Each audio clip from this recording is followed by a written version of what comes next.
मती मारी गई है क्या तुम्हारी माँ? एकमात्र उत्तराधिकारी हूँ मैं इस घर का। ये धन संपत्ति में मेरा अधिकार है, तो तुम्हें मेरे आदेश का पालन करना ही होगा।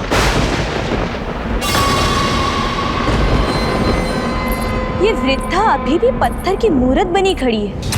आपने तो कहा था कि हमारा सत्कार होगा, स्वागत होगा, भोजन की व्यवस्था होगी, लेकिन ना तो यहाँ पर विश्राम की व्यवस्था है, ना ही भोजन की। हम कितने थके हुए हैं। ए वृद्धा सुन, ये थकी हुई हैं, पहले इनका आदर सत्कार कर और फिर जाके मेरे लिए स्वादिष्ट हलवा बना कर ला। भ्राता, यदि इस संसार में सबसे अधिक कोई प्रेम कर सकता है तो वो माँ है, क्योंकि माँ का प्रेम निस्वार्थ होता है। और तुम माँ को दुख देकर और कितना पाप कमाओगे? अभी भी समय है, सुधर जाइए, अन्यथा नर्क के द्वार भी बंद रहेंगे आपके लिए। नर्क से अधिक कष्ट भोगना पड़ेगा आपको। तुम मेरे पुत्र को नर्क भेजोगे? अपने स्वामी को, जिसके घर में गौ से जन्म लिया तुमने, उसको नर्क भेजोगे तुम?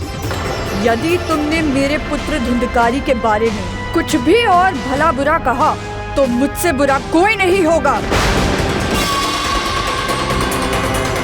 स्वामी को हमसे अलग करके तुम हमारा बुरा तो कर ही चुके हो। जो तुम्हें अपना पुत्र मानते थे वो तो कब के चले गए, तो तुम क्यों रुके हो यहाँ? हमारी धन संपत्ति पे घात लगाए हुए हो क्या? नहीं माँ, मेरी धन संपत्ति में कोई रुचि नहीं है। जाते जाते पिताश्री ने मुझसे वचन लिया था कि जब तक आप यहाँ आए मैं यहीं रहकर आपकी सेवा करूं। तो मैं भी आज तुमसे एक वचन लेती हूँ कि यदि तुम्हें यहाँ रहना है तो चाहे कुछ भी हो जाए, तुम हमेशा शांत रहोगे।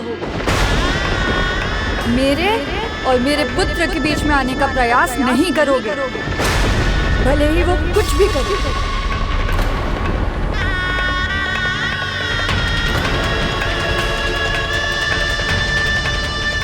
मेरे और मेरे पुत्र के बीच में आने का प्रयास नहीं करोगे।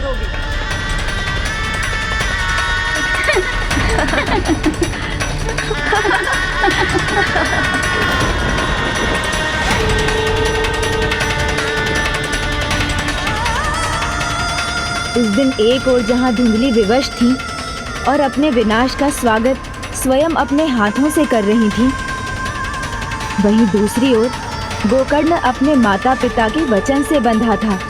ना कहीं जा सकता था, ना ही सहायता कर सकता था।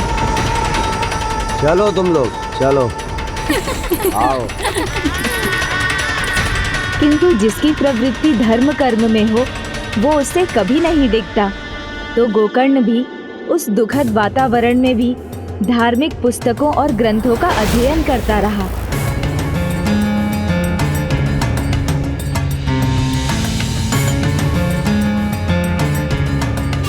जबकि धुंधकारी अपने पिता के कमाए धन को ही नहीं, अपितु अपने वर्तमान, अपने भविष्य को भी नष्ट करने में लगा था और विलासिता में डूबकर अपने जीवन को नष्ट कर रहा था।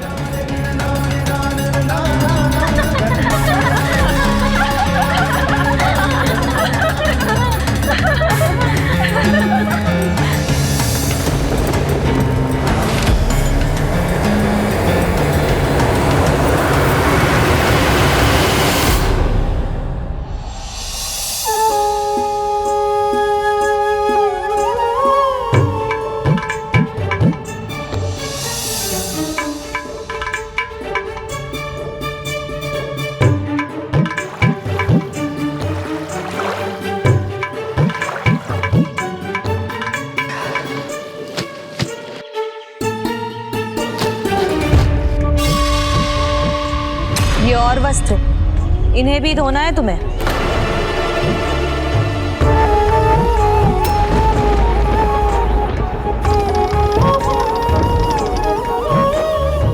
कुछ दिनों में पुत्र का विवाह होगा, पुत्र वधू आएगी, मेरी सेवा करेगी, मैं ये सारे सुख भोगूंगी।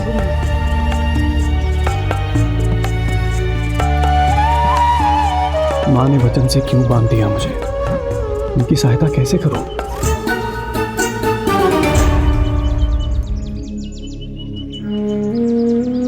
माँ, आप थक गई हैं, मैं कुछ कार्य कर देता हूँ। माँ मुझे अनुमति दे दीजिए, मैं आपकी सहायता करना चाहता हूँ। कभी कभी मनुष्य अपने भाग्य का निर्माता स्वयं होता है। स्वामी के साथ जाने को नकार कर ये भाग्य मैंने अपने लिए स्वयं रचा है।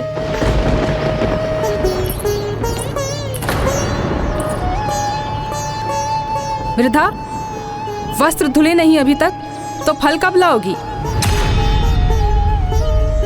धुंधकारी जी लौटे उससे पहले फल ले आना, अन्यथा उनका क्रोध कैसा है ये तो तुम्हें ज्ञात ही होगा।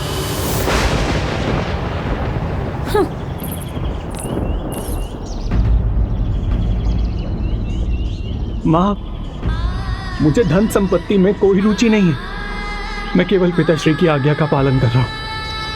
मुझे आज्ञा का पालन करने दीजिए। ये फल अगर मैं ले आऊंगा तो आपका वचन भंग नहीं होगा। माँ, मुझे आपकी सहायता करने दीजिए।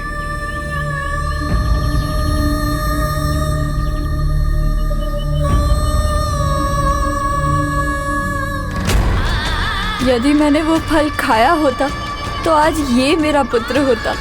धुंधकारी नहीं, बहुत बड़ी भूल कर दी मैंने।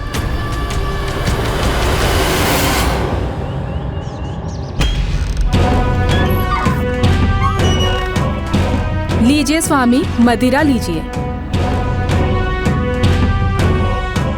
चलो सेवा करती रहो मेरी तुम लोग।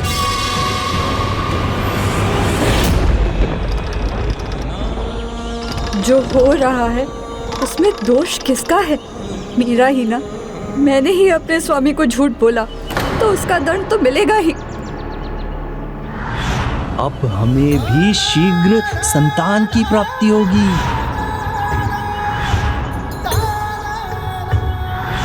समझने का प्रयास कीजिए। आप बिगाड़ कर उद्दंड बना रही हैं उसे। हम दोनों पे भारी पड़ेगा हमारा पुत्र। जो आज दूसरों के साथ कर रहा है ना, कल हमारे साथ करेगा। आप स्वयं तो जा ही रहे हैं, मुझे भी ये सुख और ऐश्वर्य छोड़कर वन जाने के लिए कह रहे हैं। आपको जाना है तो आप जाइए, मैं यहीं रहूंगी। स्वामी, आपको ना कहकर भूल कर दी मैंने। यदि आपके साथ गई होती तो मुझे भी आपकी तरह मुक्ति प्राप्त हो गई होती।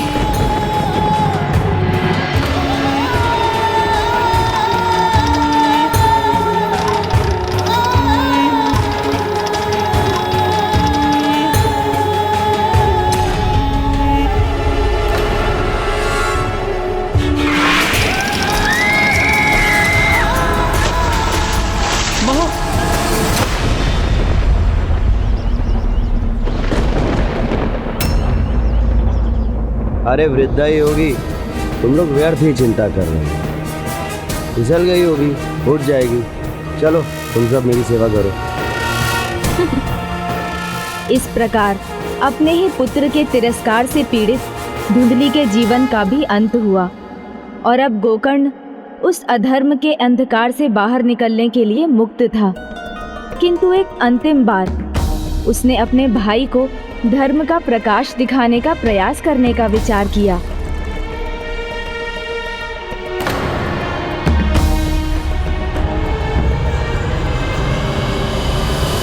रुको, कहाँ बढ़े जा रहे हो? मैं अपने भ्राता से मिलने आया हूँ। कोई भाई बंधु नहीं रहता तुम्हारा यहाँ धर्मात्मा जी?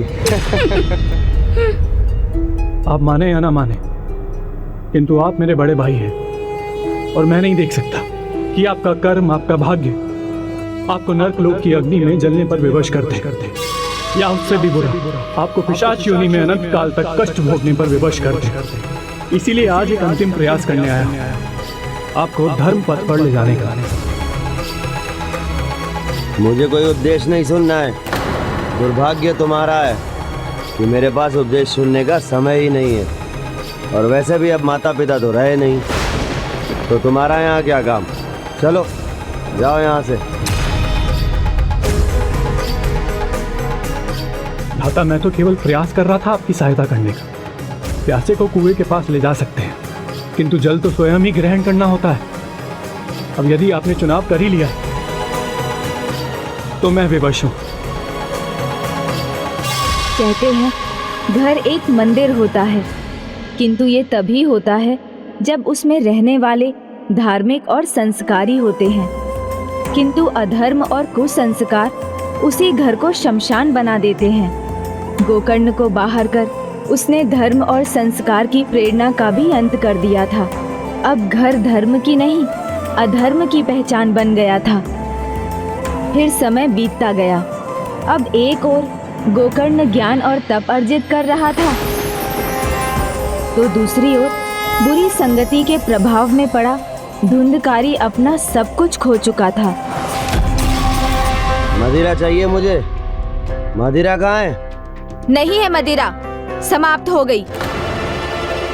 तो कोई लेकर क्यों नहीं आया? कहाँ से लाए? धन कहाँ है?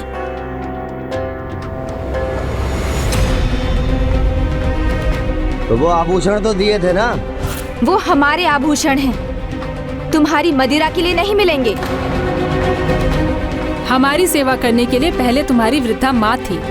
अब ना ही सेविका है और ना ही धन, तो अब हम यहाँ क्यों रहें? धन के कारण हम तुम्हारी सेवा करते थे।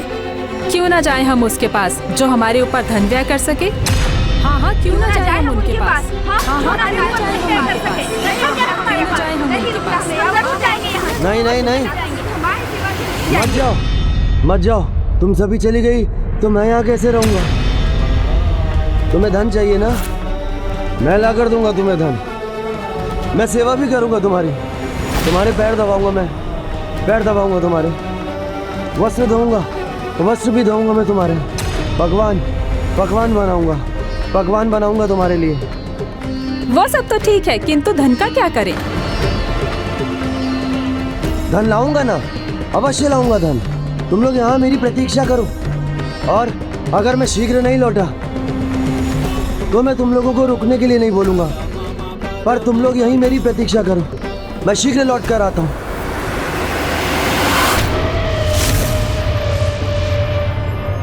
जिसने माता पिता की कभी सेवा नहीं की थी, वो धुंधकारी अब कुसंगति और बुरी लत से इतना लाचार हो गया था कि वो वैश्याओं की सेवा करने लगा। हाँ, वो तो ठीक है, पर धन की प्यास कहाँ बुझी थी उन वेश्याओं की?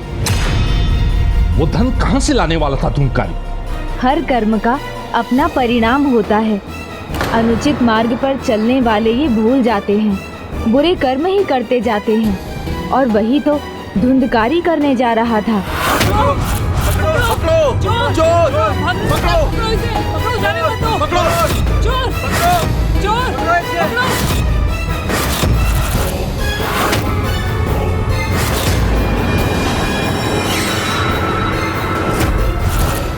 रुको, तुम पकड़े जाओगे।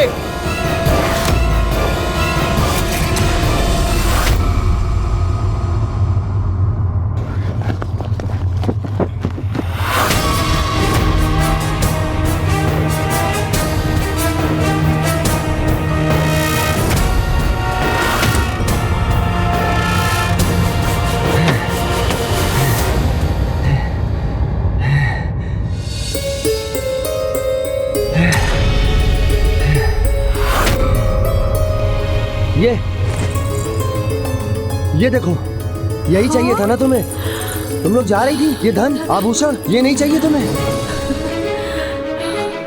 देखो देखो, अब तो मुझे छोड़ के नहीं जाओगी ना? देखो देखो, सब लाया हूं।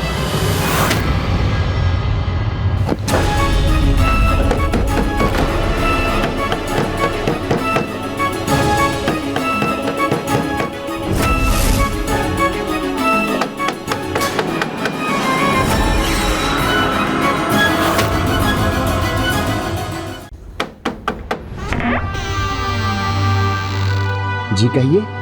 यहाँ कहीं एक चोर छिपा हुआ है, आपने कहीं देखा तो नहीं? दुस्साहसी राजभवन से चोरी कर लौटा है। चोर? अरे नहीं नहीं, यहाँ कोई चोर नहीं आया, मैंने तो नहीं देखा। ये आत्मदेव जी का घर है ना? जी, ये उन्हीं का घर है, मैं उन्हीं का पुत्र हूँ। और यदि मुझे चोर दिखाई देगा ओहो, तो मैं आत्मदेव जी जैसे सम्मानीय महापुरुष का घर है ये। क्षमा कीजिए, आपसे मैंने बहुत प्रश्न पूछे। अब आप कह रहे हैं तो यहाँ चोर नहीं आया होगा। जी।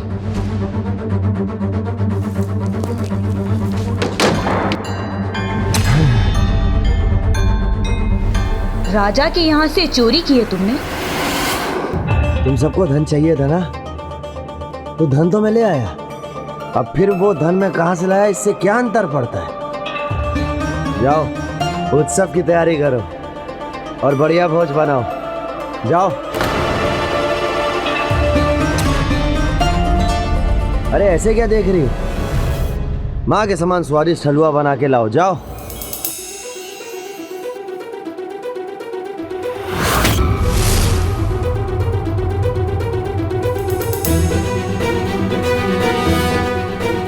अब इसके पास यही शेष है, राजा से चुराया धन। यदि सैनिकों ने पकड़ लिया तो हम सब मारी जाएंगी। हम क्यों मारी जाएं? क्यों ना हम सब मिलकर इसी को मार डालें?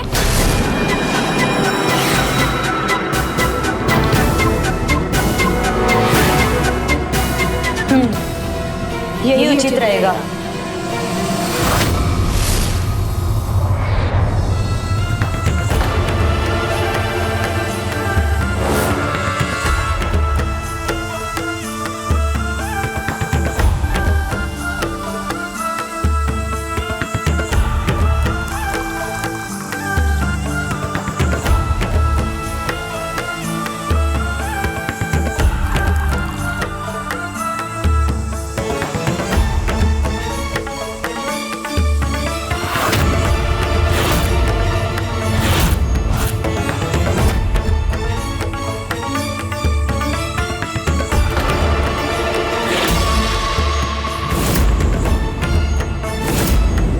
व्यक्ति का प्रत्येक कर्म बीज के समान होता है। जैसा बीज बोया जाएगा, फल भी वैसा ही आएगा।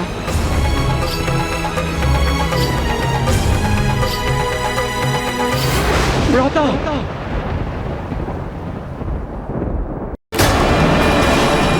अब तुम भी जाओ अपनी वृद्ध माँ के पास।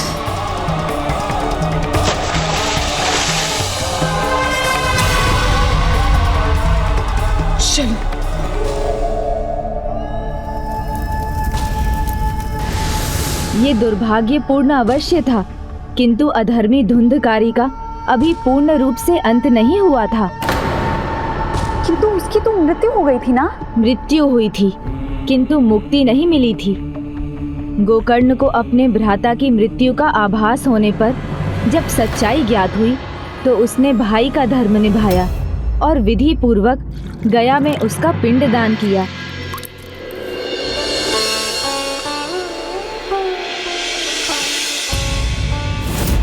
पिंडदान के बाद जब वो अपने घर गया, तो उसने जो देखा उसकी कल्पना नहीं की थी गोकर्ण ने।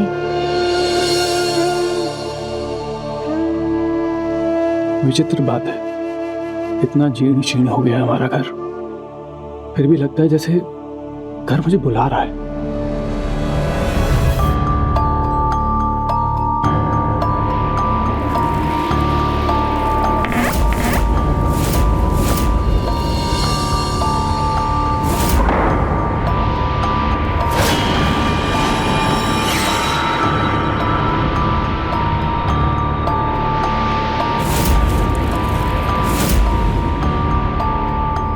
यहाँ तो कुछ शेष नहीं, यहाँ रुकने का कोई लाभ नहीं।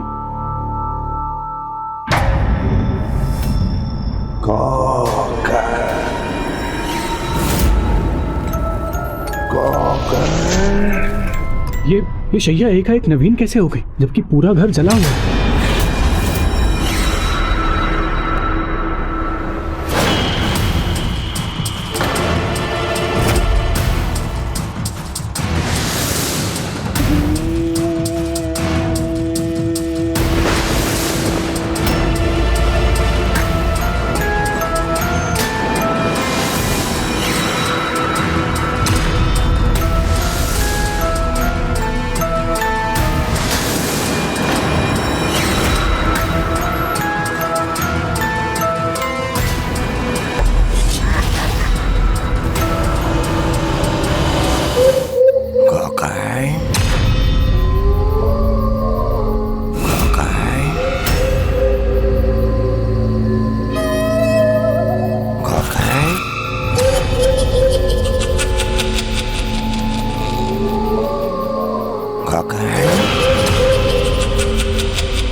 भ्राता, क्या ये आप हैं भ्राता धुंधकारी? के बछड़े, भाई बंधु नहीं हूँ मैं तुम्हारा। मेरे लिए तो आप मेरे भ्राता ही हैं। भ्राता,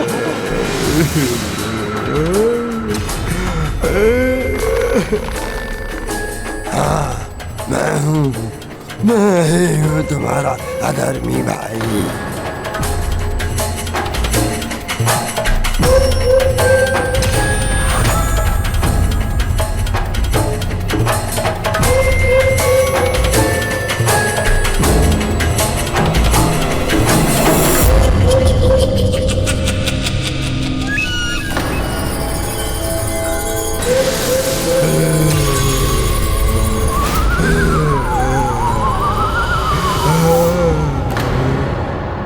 भ्राता, सही कहा था तुमने, नरक में भी जगह नहीं मिली मुझे।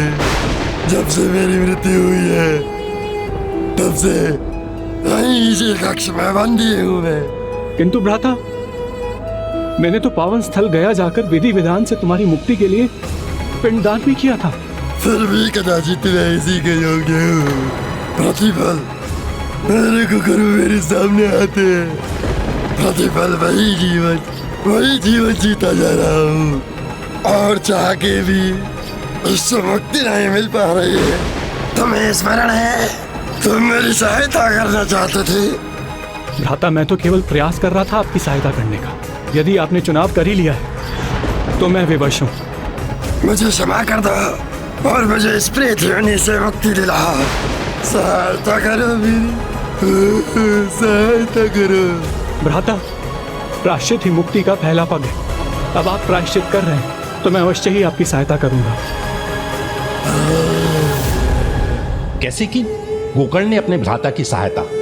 क्या उसे पिशाच योनि से मुक्ति दिलाने का उपाय पता था? नहीं, गोकर्ण को ये नहीं पता था, और किसी महानतम से महानतम ऋषि मुनि और तपस्वी भी उसकी ये जिज्ञासा शांत नहीं कर सके। फिर एक दिन भोर में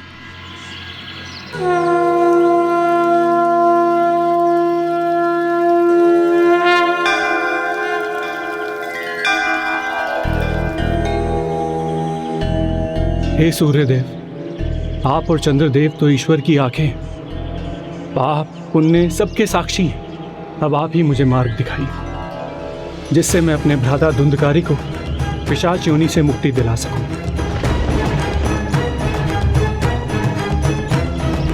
ओम सूर्याय नमः, ओम सूर्याय नमः, ओम सूर्याय नमः। आदित्याय विद्महे प्रणाम सूर्यदेव। सहस्त्र किरण्य धीमहि तन्नो सूर्यदेव। मुझे ज्ञात है तुम अपने पापी भ्राता को पिशाच योनि से मुक्ति दिलवाने के इच्छुक हो। उसके लिए उसे जीवन में किए पाप कर्मों से मुक्ति पानी होगी। मुझे क्या करना होगा सूर्यदेव? और ऐसे पापी को पापों से मुक्ति भागवत सप्ताह को श्रद्धा और निष्ठा से सुनने पर मिलती है। धन्यवाद सूर्यदेव। सूर्यदेव के कहे अनुसार गोकर्ण ने भागवत सप्ताह का आयोजन किया, जिसके लिए उसने सभी नगरवासियों को आमंत्रित किया। बस अब शेष था तो धुंधकारी को भागवत सप्ताह सुनने के लिए तैयार करना।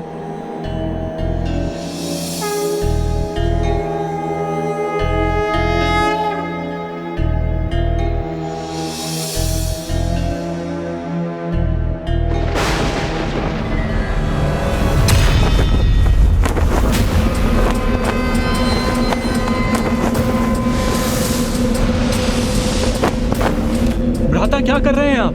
प्रश्न ये है कि तुम क्या कर रहे हो? तुमने मेरी सहायता का वचन दिया था और कर क्या रहे हो तुम? सदा के समान पूजा पाठ। भ्राता शांत हो जाइए। मैं जो भी कर रहा हूँ आपकी सहायता के लिए ही कर रहा हूँ। शांत हो जाइए भ्राता। भ्राता, आपको इसमें योगदान देना होगा। आपको पूरे सप्ताह पूरी एकाग्रता से श्रीमद् भागवत अर्थात श्री कृष्ण की लीलाएं सुननी होंगी, उनके भक्तों की कहानियां सुननी होंगी, और आपको ये आशा जीवित रखनी होगी कि आप इस पिशाच योनि से मुक्ति पाएंगे।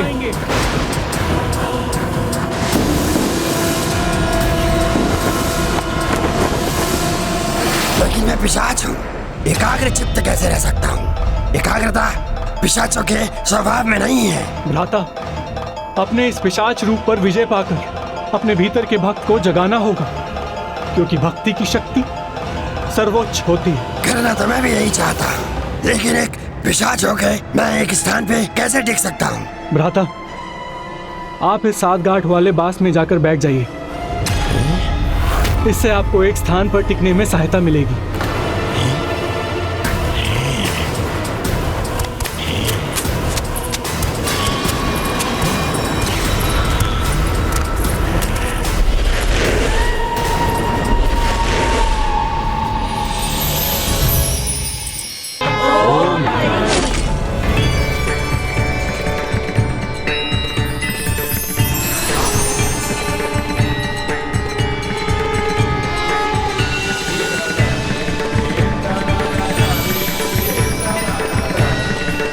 ओम श्री हरि।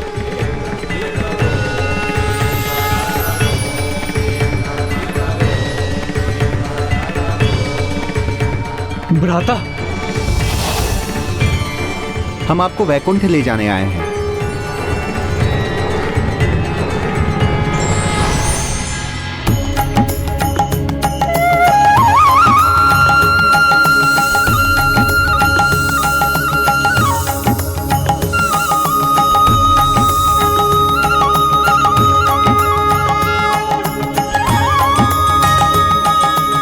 तुम्हारी ही कृपा है भ्राता, जो मैं मुक्त हो पा रहा हूँ।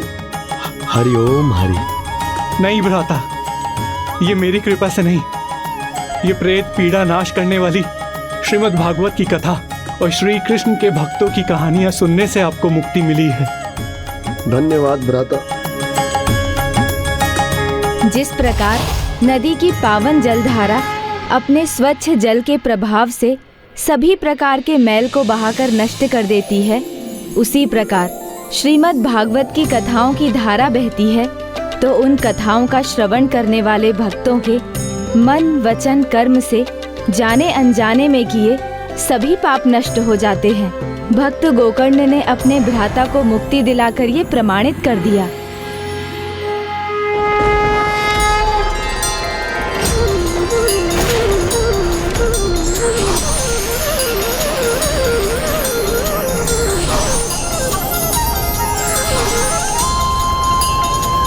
मुझे विश्वास नहीं होता, एकमात्र धुंधकारी को मुक्ति कैसे मिली?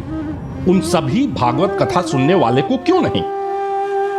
जो तन मन से एकाग्र होकर श्रद्धा विश्वास और भक्ति भाव से भागवत कथा का श्रवण करता है, उसे मनोवांछित फल मिलता है।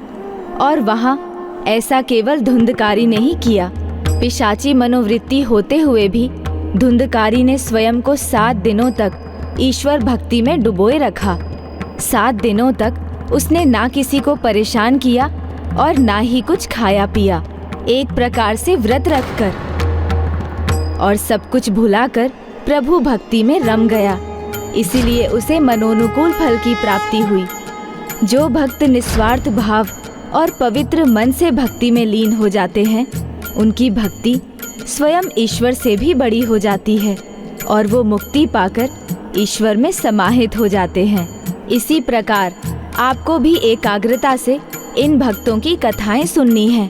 तभी जिस प्रकार धुंधकारी को वैकुंठ वास मिला, उसी प्रकार आपको भी कैलाश लौटने का अवसर मिलेगा। पुष्पदंत जी, भक्तों की कथाओं का श्रवण धुंधकारी के समान आपको भी मुक्त करेगा। मुक्त तो मैं अभी हो जाऊंगा गणेश जी। स्वामी, स्वामी नहीं। स्वामी, स्वामी। देखा, उड़नछू हो गया मैं। इससे अधिक क्या मुक्ति होगी? कहीं भी जा सकता हूँ, कुछ भी कर सकता हूँ, आनंद ही आनंद में रह सकता हूँ। रुकिए, रुक जाइए पुष्पदंत जी। अब हम क्या करेंगे गणेश जी? उन्हें लौटाकर कैसे लाएंगे? कथा नहीं सुनेंगे तो उनको मुक्ति कैसे मिलेगी?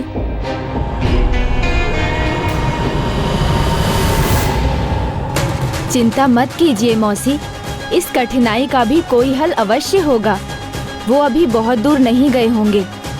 किंतु वो लौटेंगे कैसे गणेश जी?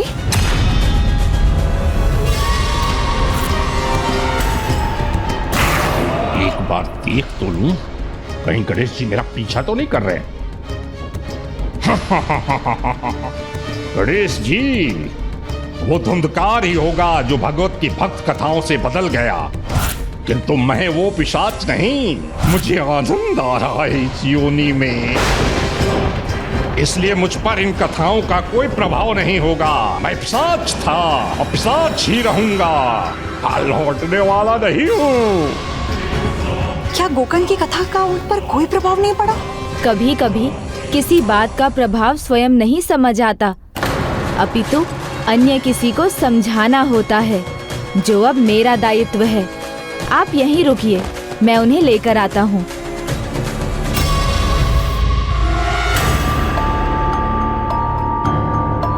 ओह, यह अंधकारी गुफा, ये उचित स्थान है मेरे छिपने के लिए। ओहो, गणेश जी यहाँ अति शीघ्र कैसे पहुंच गए? मुझे कोई और स्थान ढूंढना होगा छिपने के लिए। चलो महापिशाच, उड़ चलो कहीं और।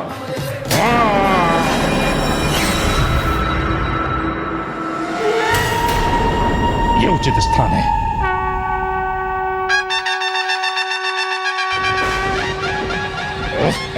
गणेश जी कहीं हो रहा है, किंतु दिखाई नहीं दे रहे हैं पुष्पदंत जी।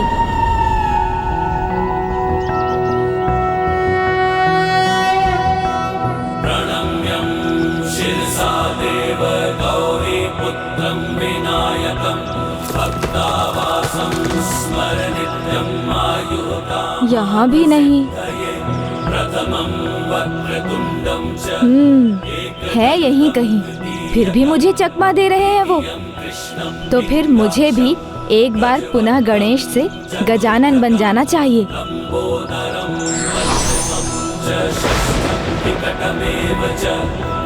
सप्तमं विघ्नराजेन्द्रं धूम्रवर्ण तथाष्टकं नवमं भालचन्द्रं च सर्वासिद्धिकरं प्रभो।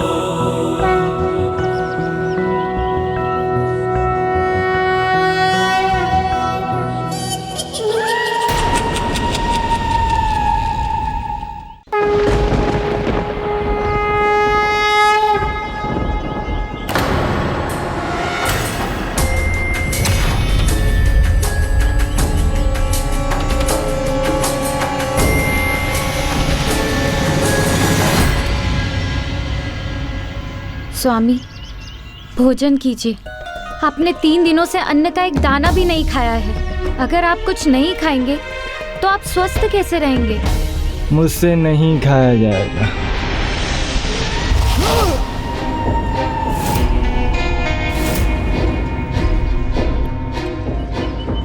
भोजन, स्वादिष्ट भोजन अवश्य खाऊंगा।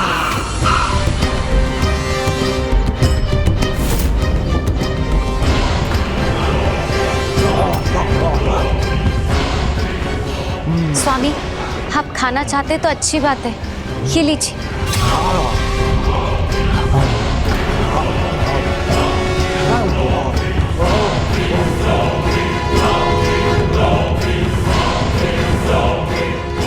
भोजन की ऐसी भूख, कहीं यही तो नहीं पुष्पदंत जी? जाओ लाती जाओ, और लाओ।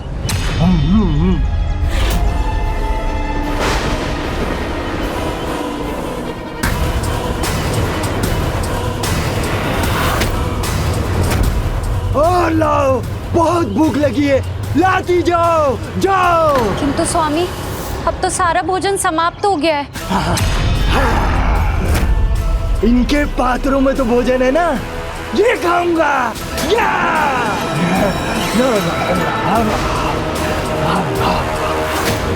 आओ। स्वामी, ये क्या कर रहे हैं आप? माँ, बाबूजी, ये क्या हो गया इन्हें? इतना असामान्य व्यवहार। समझ रहा हूँ मैं इस पर किसका प्रभाव है। पुत्र, ऐसे क्यों कर रहे हो पुत्र?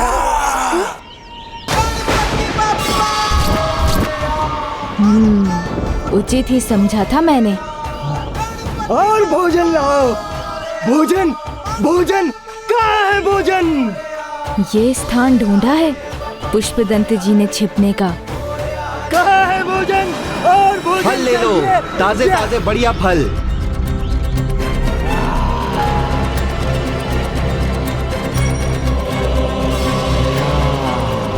पुष्पदंत जी इस रूप में मुझे पहचानते हैं, देखते ही फिर इधर उधर हो जाएंगे। ऐसा कुछ करना होगा जिससे उनका ध्यान ही ना जाए मुझ पर। ताजे ताजे बढ़िया फल, फल ले लो। स्वामी, ये क्या कर रहे हैं आप?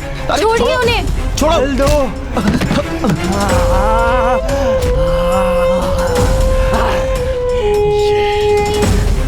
इतना बल कहाँ से आया इनमें?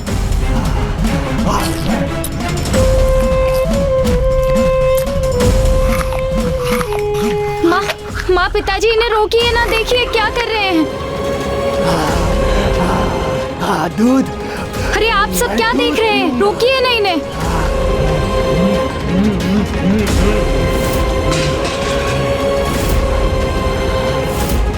मिष्ठान, मिष्ठान दो मुझे। मिष्ठान दो मुझे। स्वामी, रुक जाइए, क्या कर रहे हैं?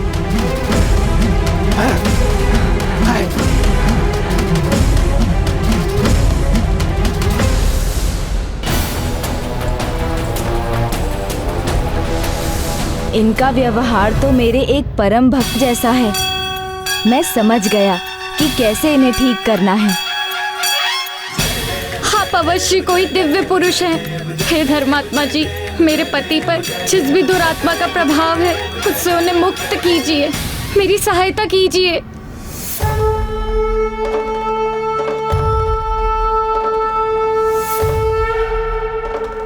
चिंता मत कीजिए देवी, मैं इनकी भूख शीघ्र ही शांत करूंगा।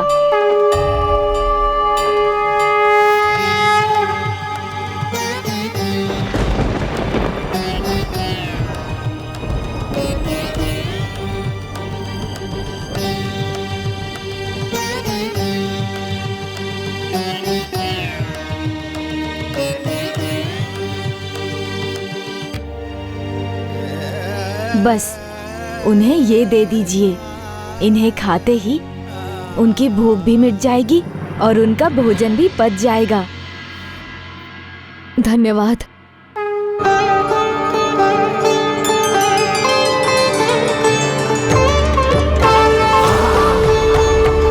लड्डू।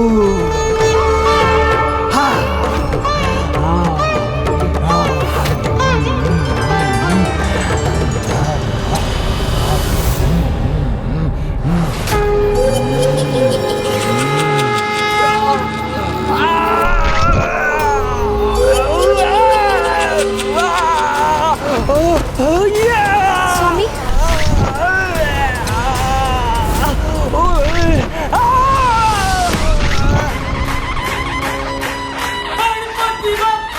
अब आप कहीं नहीं जा सकेंगे पुष्पदंत जी।